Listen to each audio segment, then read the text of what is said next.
content presented in this podcast is based on real events and may contain graphic descriptions of violence, sensitive topics, and explicit language that may be triggering, offensive, or sensitive subjects to some listeners and viewers. Discretion is advised.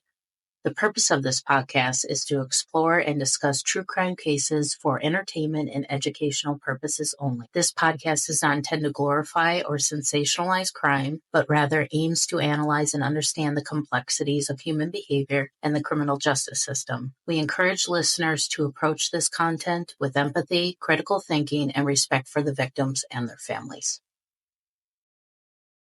On August 5, 1962, Hollywood's brightest star, Marilyn Monroe, was found dead in her Los Angeles home. Officially, it was ruled a suicide. Her death has been shrouded, though, in conspiracy theories, speculation, and unanswered questions. But what if the truth was far more sinister than we ever imagined? In this episode, we will explore with Mike Rothmiller the shocking assertions that link the legendary actress's death to Robert F. Kennedy, the ambitious younger brother of President John F. Kennedy. Through meticulous research and startling new evidence, Bombshell suggests a chilling narrative of political machinations, clandestine affairs, and a desperate cover-up. Join us as we piece together the fragments of this dark puzzle, examining the lives of those involved, the context of the early 1960s, and the explosive revelations that might just rewrite history. Was Marilyn Monroe's death truly a tragic overdose, or was it a calculated act of silencing a woman who just knew too much? Our special guest, Mike Rothmiller, is here to shed some light on that subject and more. It's time to start the show. Let's hit it.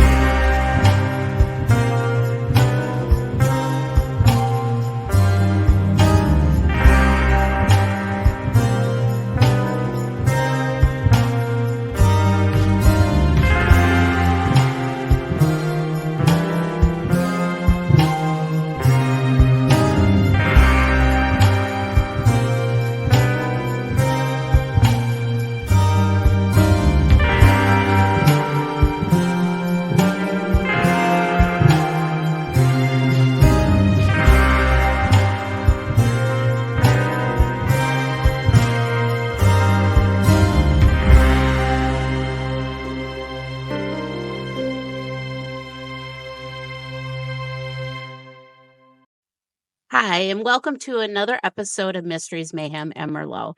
Tonight, I have a very special guest, Mike Rothmiller, who is a New York Times bestselling author and a nominee for a Pulitzer Prize and historian, a former police officer, and Army medic. He's also served as a TV reporter and an award-winning documentary producer and television host for ESPN, PBS, and other international television markets. He has written and produced over 25 television documentaries, numerous television and radio ads, and has been authored movie scripts as well. Now, he has authored over 23 books, and his most recent, The Secret Lies and Deception and the Amazing Pieces of History, was featured on Fox News and over 40 television news stations across the country. Tonight, we're going to have Mike on, though, for a very special book that is very interesting to me and I hold very dear because I adore this woman. Tonight, we have Mike Rothmiller talking about Bombshell, the night Bobby Kennedy killed Marilyn Monroe. Now, this is kind of a huge topic to kind of conquer, saying that Bobby Kennedy killed Marilyn Monroe. That's a huge, huge assertion. So going through this book, what kind of things did you come across that led to thinking that Bobby Kennedy killed Marilyn Monroe? Well, several things. One, I spoke to a witness who was there and saw what happened. But I worked LAPD intelligence, and LAPD intelligence was completely different from the police department. It was like a mini CIA. And what I mean by that is we conducted intelligence investigations, but we never arrested anybody for anything. It was just get the information. The information that we received was never shared with anybody.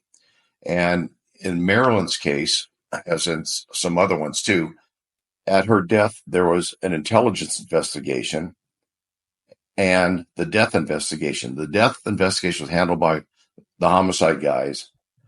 the intelligence investigation was handled by the Organized Crime Intelligence Division where I worked. And that information was never given to homicide. That was only given to the chief of police. So with that, I had access to the file, which has never been released.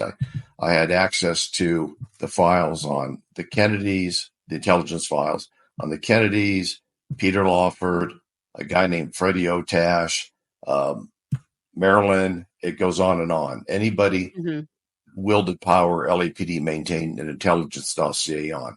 Didn't matter if they're from LA, it was from across the country and at times worldwide. So what happened was when I went into OCID, I started looking through the files and I thought, okay, well, we're supposed to be working on organized crime figures. Yeah, there are files on those guys, but there are huge files on celebrities, sports figures, coaches, judges, politicians, you name it. So I started going through the files. And the first one I remember reading on a politician was Joseph Alioto. He was the mayor of San Francisco then. A massive intelligence file on him. Then I got to the mayor of LA, was Tom Bradley. Same thing, a huge file on him. And he was a retired LA cop. So they maintained a huge file on him. Then I thought, well, okay, I'll just look for the Kennedys. It was a big name. Every Kennedy, especially the main ones, the Jack, John, and Ted, all had massive files. And those files were linked to mafia figures, to entertainers, anybody you can imagine. It's just a huge spider web in those files. And so I went through the files and I also read the investigation that was done on her death. I said, wait a minute. This isn't what the public's been told. It's a complete opposite what the story. Oh, really? Okay.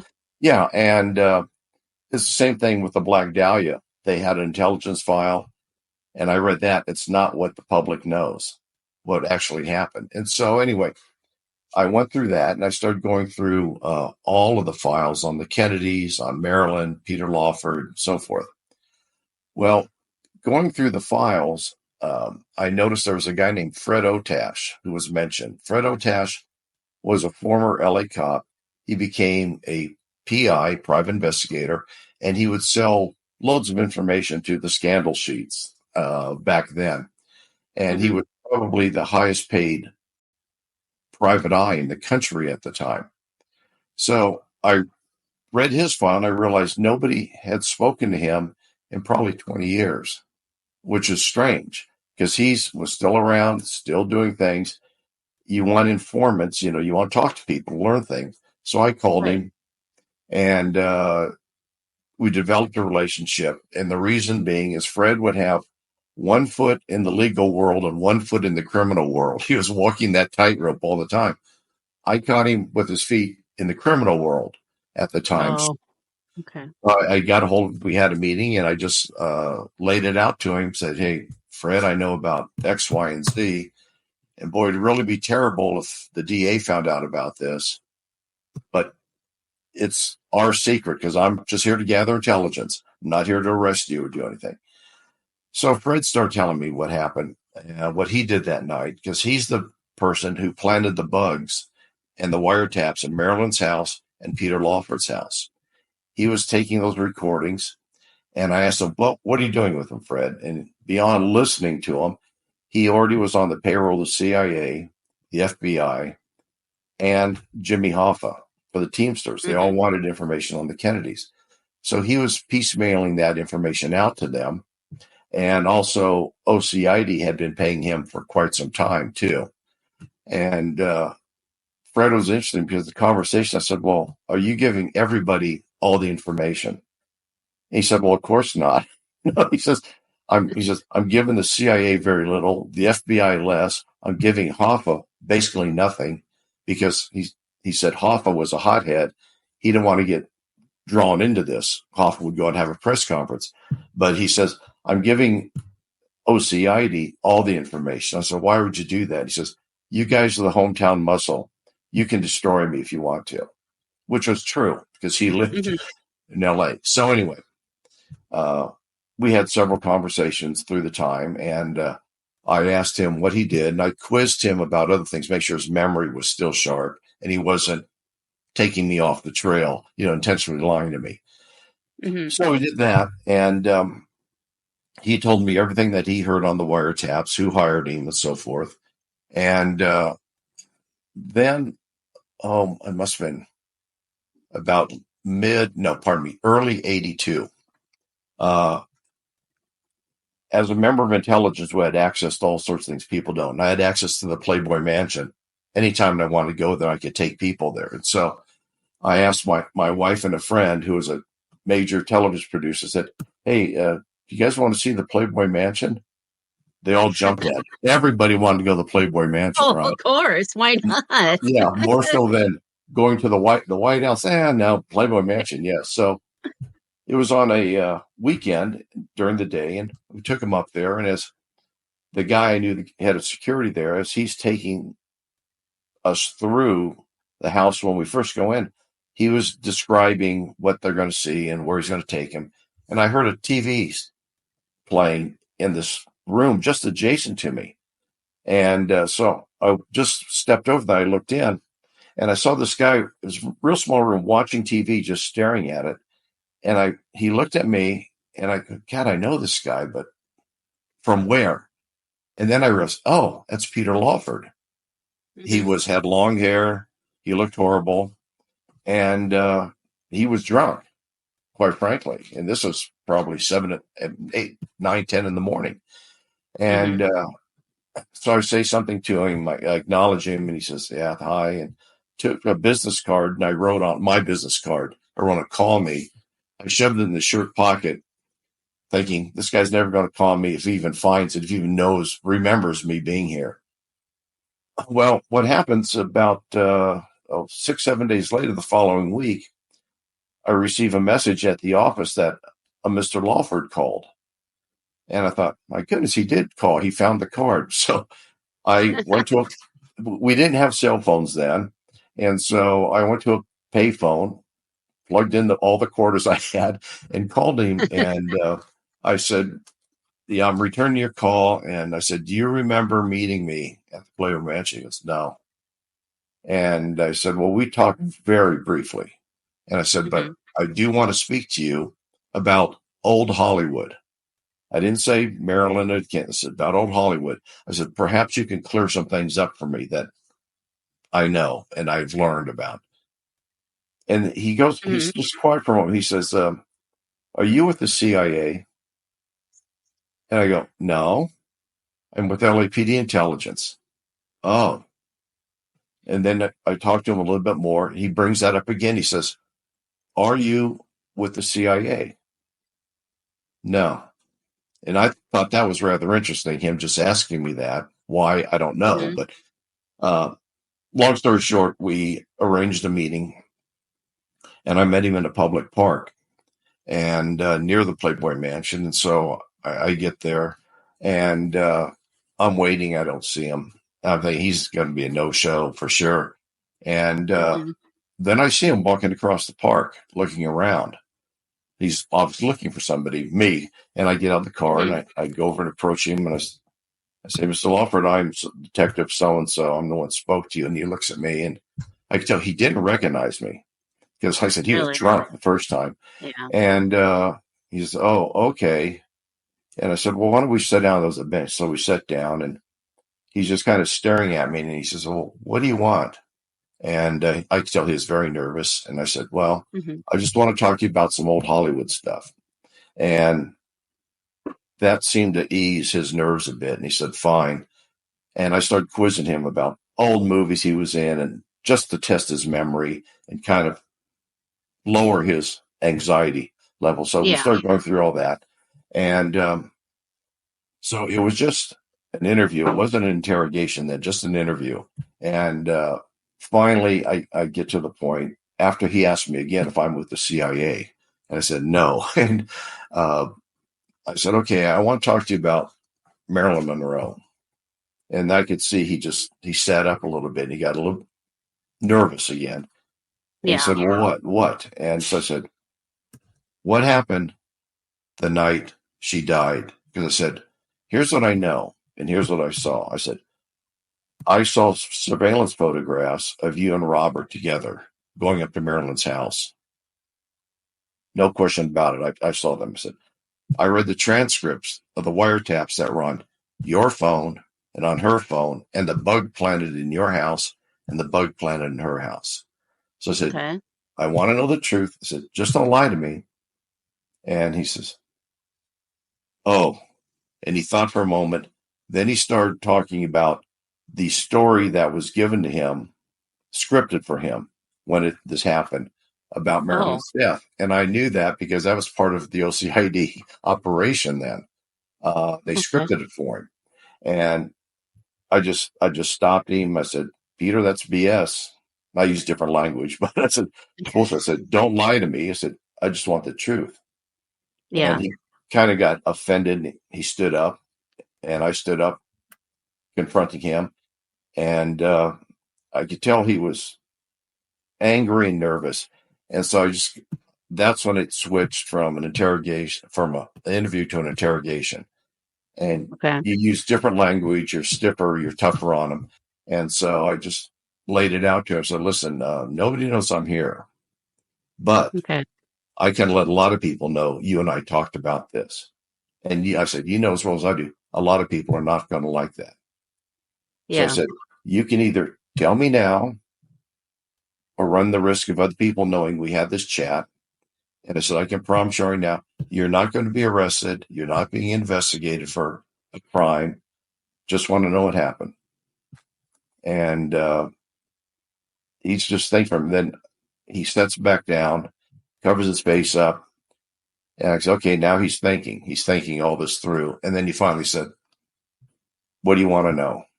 And I said, I just want to know what happened. Just tell me the truth. So at that stage, he starts getting into what happened when he picked up Bobby at the airport, drove him up to his house first. They called Marilyn, then they went over there. They went there twice that afternoon, then the evening. And I said, okay, well, what happened in the evening? And he said, well, there was an argument. We got to her house, and there was, he says, a really bad argument between Bobby and Marilyn, a shouting match. And I said, okay, well, what was it about? He says, well, Bobby wanted to keep her mouth shut, and he wanted to know where certain things were. Basically, anything that tied the Kennedys to her, Bobby Okay. wanted to know. So he said, we started going through the house looking for things, and Marilyn was right behind him. What are you doing? You can't look through my stuff. And there's a pushing match. Marilyn got knocked down on the floor. She got up, and he said they were screaming. They're just screaming at each other. Peter, he said at that point, he says, I got very nervous. And I said, why? He said, well, I didn't know why Bobby was acting this way. But he says, I was really concerned that the neighbors would hear the screaming and call the police. And I said, okay, yeah, it makes sense. So he said they continued to search the house. And finally, they get into the living room, and he sets her down on the sofa. He sits next to it, Peter does. And he's talking to her, hey, listen, this is no big deal. I'm sorry if you're getting upset, and so forth.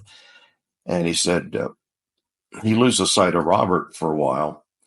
And then he realizes he can hear the kitchen. He's in the kitchen. So he walked into the kitchen, and here he sees Robert. He's got a clear glass. He thinks there's water in it, but he says he's got a spoon in it, and he's stirring this glass. Now, you don't stir water when you get it No. out of the faucet. So No. and he just kind of looked at it and said, was it any color to it? I think he said, no. I said, did you ask him what it was? And he said, well, kind of. But he says nothing. So they walk out to the living room, and Marilyn's sitting there, and he says, here, drink this. Hands her the glass, drink this, and it helped calm you down. And Peter said, I said, what did you do? And he says, well, I said the same because I thought it was just a sedative or something, and it would help calm her down. Because he says everybody is really uptight then and yelling still. So he says he encouraged her. She drank it down. And then Bobby took the glass and went back out into the kitchen. So at that stage, he's still talking to Marilyn, calming her down. He says that Well, he's in the kitchen with Bobby for a moment. He says he comes back out, and he says, kind of tired. She's kind of quiet now. So he says, we went back to search the house more. So he says, we're in the bedroom, we're in every room, going through drawers and so forth. And he says, we really didn't find anything. So, well, what were you looking for? And he reiterated, well, anything, photographs, a diary, anything like that she may have kept. Didn't find anything. And he says they go back out to the living room, and Marilyn looks like she's asleep on the sofa. And he says, I walked over to her, and he says, Marilyn, she didn't respond like a normal person would. She's like drugged. She's drugged out. Just kind of mumbled something. He says, at that time, he says, there's a knock on the door. Peter says, I thought, my God, it's the police. Well, he was right in a sense. It was. So he says, Bobby says, come on, we got to go.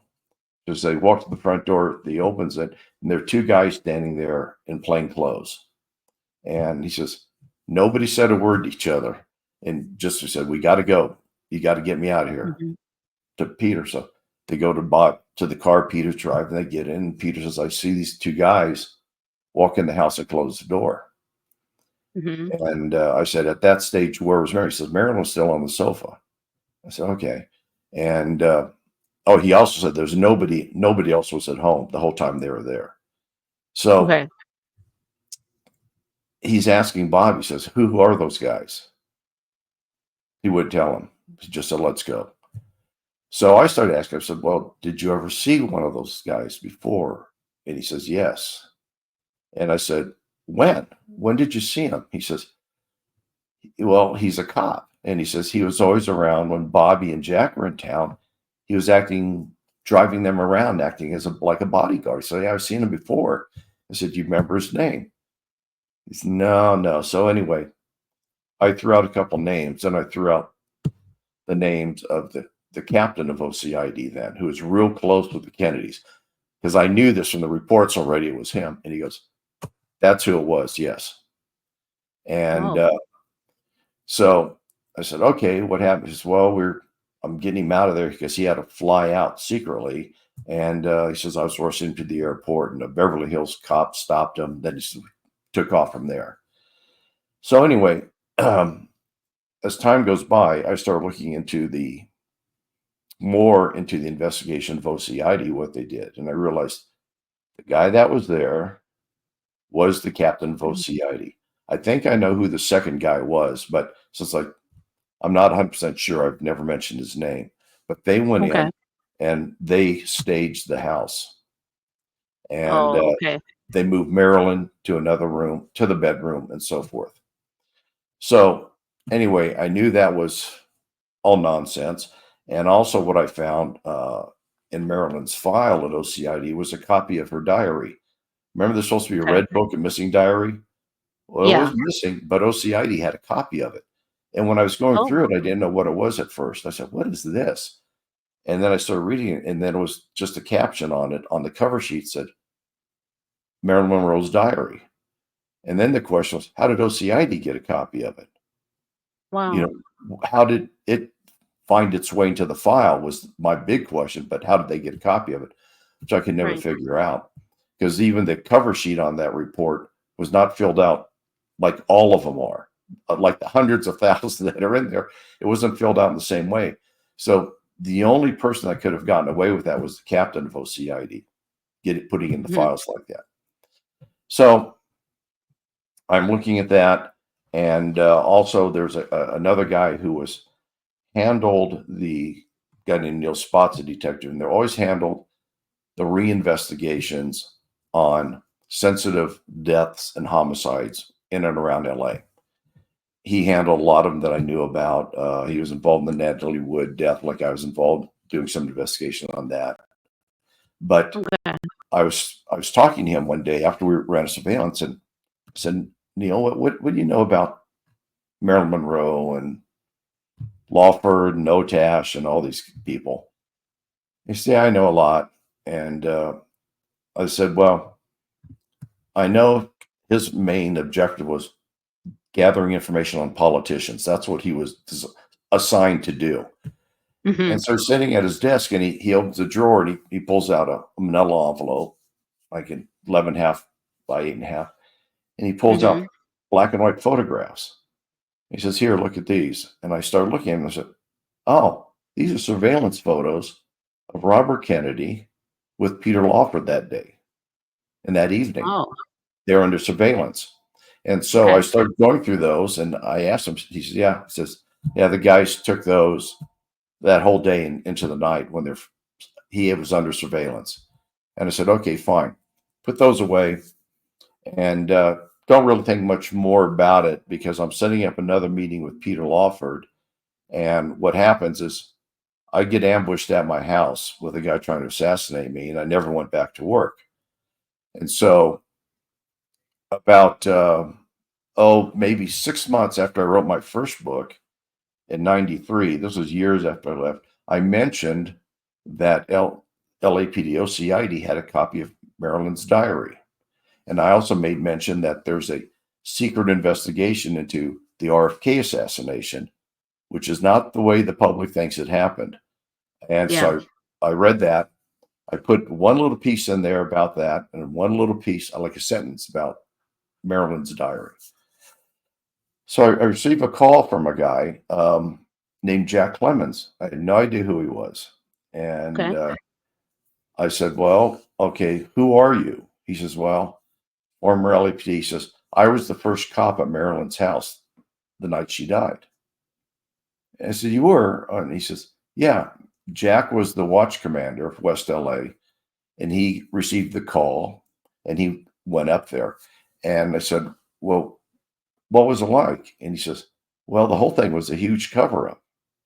I said, "What do you mean?" He says, "They staged." He said, "I could tell the whole place was staged. The people there were psychiatrists and another doctor and the housekeeper." And he says, "I never got a straight answer from any of them. But," he says, "I could tell it was staged." So what? He says, "Well, she had lividity, post-mortem lividity.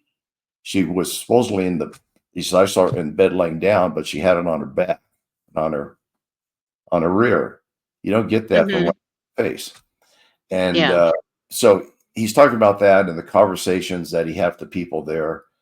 And that's all in the book. But he says what really got him interested, or not interested, is concerned. He says, after that, about a week or two later, he's the watch commander in uniform at a patrol division.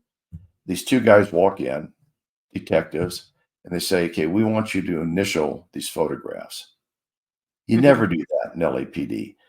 The person whose initials and numbers go on there is the person who took the photographs, not some cop that just was there. And he goes, "Well, no, what are you talking about?" She said, and the guy says, "Here, look at these. I want you to initial them." So he says, I look at them, and he says, "My goodness, more photographs have been staged now." And I said, "Well, what do you mean, Jack?" And he says, "Well, I'll tell you." He says, "The one that really stands out in my mind," he says, "there's a photograph of Marilyn lying face down in bed, which has been out on the internet." Yeah. And he said, "But then the next photo they had was Marilyn holding the telephone, lying in bed, face down, like holding it up to her ear." And he says, "Now, how does that happen? How does a dead person pick up the phone, the old style phone, pick it up and hold it up to their ear, and they're dead in bed?" He says, "It was a staged photograph." And he said, "I'm not going to sign these. I'm not going to initial these." And the guy said, "No." The one guy doing the talk says, "No, you're going to initial these now."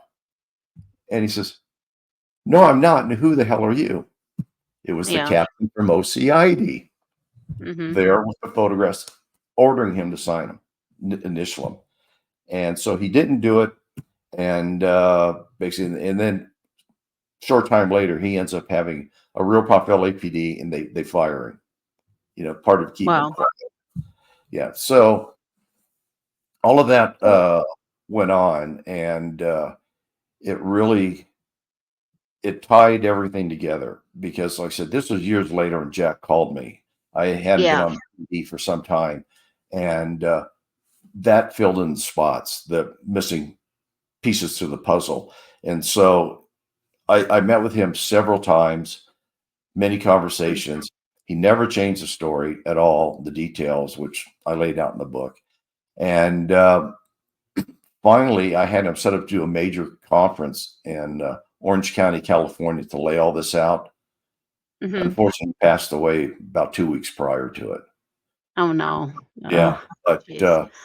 it was just amazing situation because all of the facts were there, and it was absolutely a cover up. And people say, well, how can it be covered up? Well, it's pretty easy when you're working intelligence, because Right. intelligence had so much power back then. And when I was there, people were terrified of it because they knew you could take them down for anything. And there are even some cases I'm convinced were some guys from the old intelligence unit. They did kill some people without question. 'Cause I know they planted bombs in cars in the old days, but it just terrified people, and it certainly terrified a lot of the mafia guys that were in LA. Well, yeah, and it seems like the era of the, late 50s into the 60s, it seemed like that was like the era of blackmail and extortion. It seemed like every entity in, intelligence, whether it was CIA, FBI, and then on the flip side of that coin, you had the FBI, or not the FBI, but Mhm. you had the mafia and everything. It seemed like everybody was trying to get under everybody's thumb so that way they had control. Now, we do have to take a quick break, but one thing I really have always been intrigued to know is obviously everybody knows that Marilyn had a relationship with President Kennedy. Mhm. But what did she know that would cause them to want to bump her off basically to so information that she may know doesn't get out. That's what I want to talk about after the break. All right, my darklings. Summer is here, and the Paranormal 60 swag shop has all your supernatural summer must-haves, from comfortable and breathable tanks for both men and women to a paranormal investigator's must-have, a Bluetooth speaker for those EVP burst sessions, or to just lay in a cemetery at night and listen to some heavy metal with your paranormal peeps. And don't forget the Paranormal 60 sling bag, which you can put all your awesome paranormal investigating tools in it while you investigate. But don't forget to grab your Paranormal 60 travel mug. It's important to stay hydrated in those dank and damp hot places y'all investigate during the summer. So make sure you check out the swag shop. Just go to paranormal60.com, click the swag shop tab at the top of the page, and then just check out the Paranormal 60 podcast collection. Is where you can find all these supernatural summer must-haves. And remember, kids, stay spooky.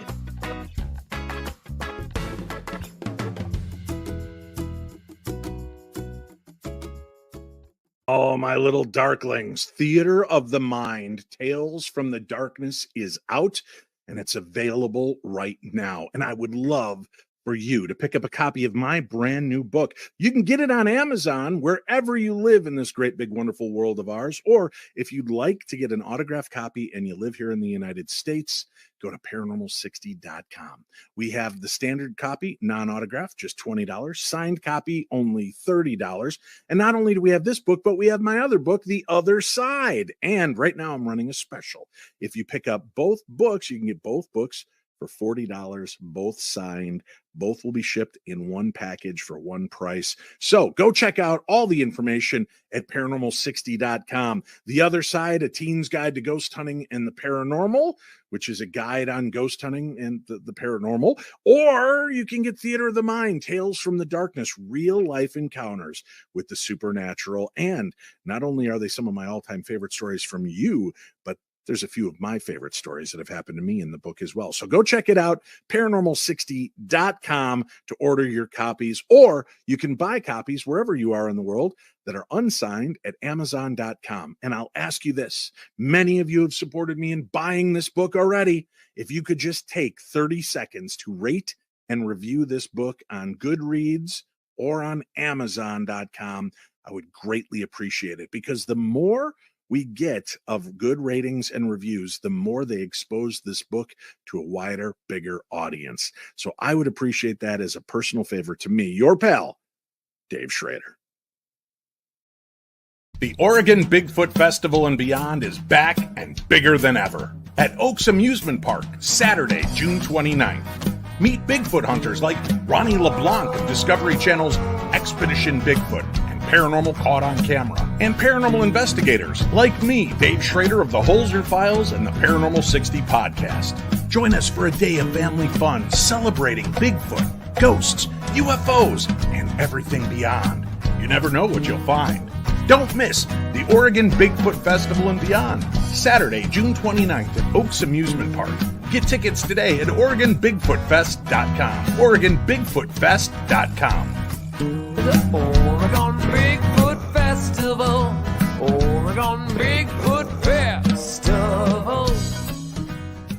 And we're back from the break. Now, before we took the break, I wanted to find out, what did Marilyn know that would, did she know something that would give them reason to bump her off? And, Mike, now going through the research and everything for this book, what did you come across, kind of getting into Marilyn's mind? What was in her head that could cause somebody to want to kill her because of what she knows?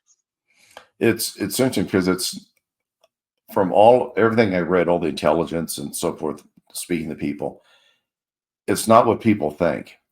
You have to remember back in the 60s, early 60s, when Kennedy was around, if the information came out that JFK was having an affair, it would have ended his presidency. That was the end of it.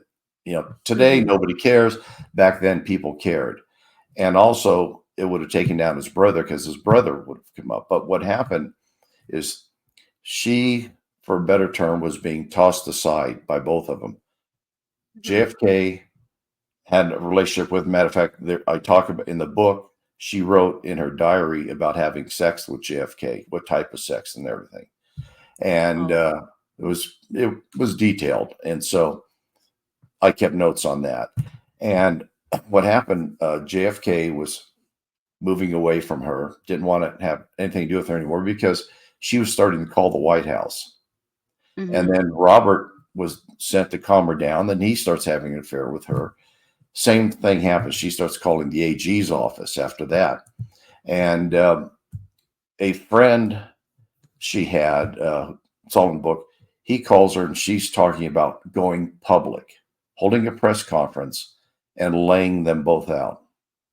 What was happening, when, where, and that would have taken down the dynasty in the 60s right then. It would have been over. And so Peter Lawford was contacted. He was told by RFK, calm her down, tell her to shut up, blah, blah, blah, blah, blah, blah. And that's what started this whole thing, is that they became desperate. Now, Lawford, I'm convinced he didn't know what was going on, as far as he knew there was sex going on and that, but he knew the danger of it being public notice, what it would have done to the presidency. But as far as hurting her or killing her, he had no knowledge of that. And that's what I think destroyed his life. He'd get heavy drugs after that, an alcoholic, and that was the end of it. But I kind of feel I kind of feel bad for Peter Lawford, because it seems like every person he's tried to be a part of in social circles and everything, he's like the he's kind of the pariah. Like, he's the one he's the scapegoat. He's the one that gets put on the chopping block, because the same thing happened with Sinatra. It was just like, it's like Peter Lawford was just there, and he was just the one that everybody pointed their finger at. And it really destroyed him. It really did, because I think he was the middleman, the middleman. And the same thing, like in our Sinatra book that we did after Bombshell, bring that in. He was the middleman between Kennedy and the Sinatra, so it was a tough position for him. But other things she said, she made mention in the diary that Castro was a bad guy, had to go, but no details. And Okay. she made some comment about some other things that he told her, but it was a matter of it would have made news. It would have been big news because he told her, and he shouldn't have told her. It was, secret stuff. And so the reason to quiet her, to get her quiet, get rid of her, was because she threatened, and they had it on the wiretap that Otesh Hmm. had. But she was talking to this guy who's named in the book that she was going to go public, hold a press conference, and that would have been the end of it, the end of Hmm. the Kennedy dynasty. So they had to shut her up. How they chose to do it is another story. Yeah. And what was in that glass that Bobby gave her to drink is unknown because the glass Hmm. was never tested. But what's possible is that she was always taking sedatives and other drugs like Yeah. that. It could have been that it was the same drug she was taking, except there was enough in it and enough in her system. It was an overdose from that Yeah. given to her. But that's speculation that it was the same sort of Yeah, depressant because narcotic that she took. well, didn't they also say for her autopsy that she had undigested pills in in her stomach contents or something like that? Well, they Um, talked about, yeah, some, but also it was out of her stomach that this was a clear liquid, so it wouldn't have shown up in there. right, And they right, certainly did not have, the coroner didn't have testing the way they do today. And the other right. thing that Yeah. came into play is that in the book, we lay these people out, who they are with it, but there a lot of people were around JFK and Bobby that were really heavily tied into the CIA. And Mhm. the one guy who was kind of his right hand man in a way uh, was involved with the CIA doctor who was developing poisons at the time. Mhm. And so it would be very easy for him to get some of that and what they're using, and there was no antidote for it. And was that part of it? We don't know because there was no test for it, and Right. probably even they exhumed her body today. Who knows if they could test for it, if it's cleared the body or it's gone now. Yeah. I just don't know. I know, and that's unfortunate because with a lot of these historical cases, things that have happened in our past that have, those are the things you remember where you are when you heard it. Yeah. But yeah, like, we've had a lot of those where we just didn't have the testing back then. But yeah, I mean, like if you think about it, if she had undigested pills in her stomach, which means her body hasn't absorbed that medication, but then why did she have that amount of medication in her system plus a little more? You know what I mean? Mhm. So Yeah. obviously she got it somewhere else and not through pill form. Right. And it's unfortunate, yeah, that we didn't have the testing and things like that. But one thing I do want to ask my listeners is comment below. Do you think Bobby Kennedy could have killed Marilyn Monroe? I'm intrigued to see what my listeners think because this is a theory that I honestly think could be very plausible. You can't put anything past the Kennedys. What was kind of the goal for your book? Well, my goal was just to clarify and correct history. Hmm. That's what's behind it, and because I had this information for years, and I kept it Yeah. quiet for 40 years. I just didn't talk about it. Um, Mhm. but at this stage, there's nobody is living who would have any Yeah. firsthand knowledge. That's the Mhm. problem.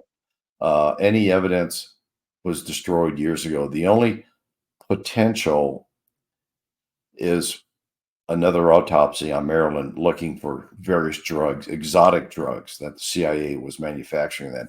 That's really Yeah. it, because y- people can investigate all they want, and I had all the intelligence that there was, and there's only so far you can go with it.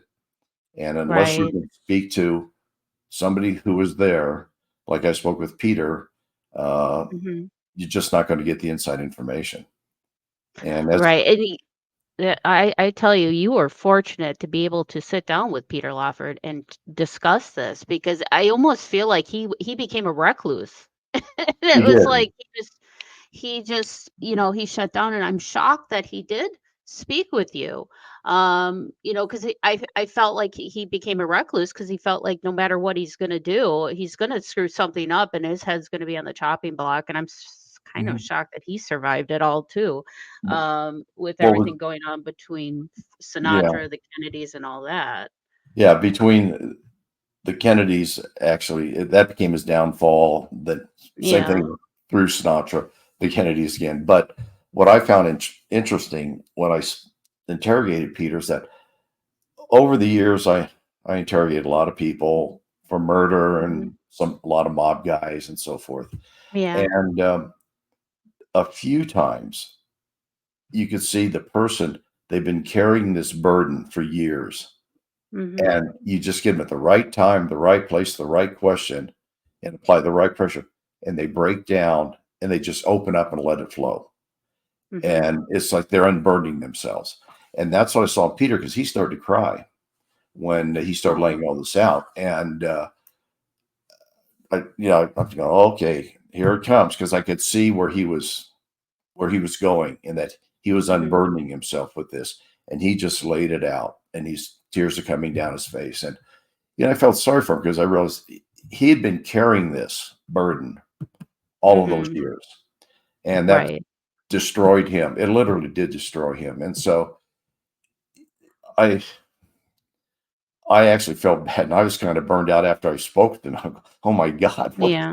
what did you just tell me all this stuff? And so Yeah. Well, it it was just it was shows you how interesting. much power the Kennedys had. I mean, Yeah, they would squash anybody in their way. And there's one thing that people don't understand, because I've been asked a lot of, they said, "Well, yeah. why don't you pull out your cell phone and recording?"